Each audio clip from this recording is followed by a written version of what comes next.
Hello guys, hello mga kasusay, magandang tanghali po sa inyong lahat. Wala po akong kapera-pera ngayon kaya mag-sideline po ako. Maghuhugas po ako ng kotse.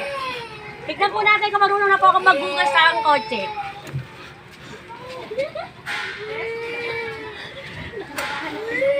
Alam nyo, kailangan natin ng extra income kasi marami tayong mga pinagkakagasan, marami tayong mga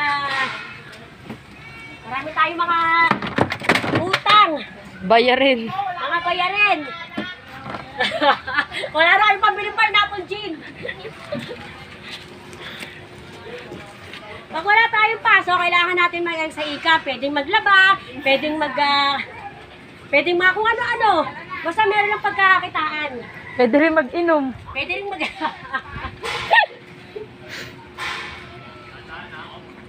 Alam niyo ba magkano bayad sa akin yung paghugas ng kotse na to? 250 per hour. Kung mahuhugasan ko ito ng mga 2 oras, o di 500 na yun. May gin pa kasama. May gym pang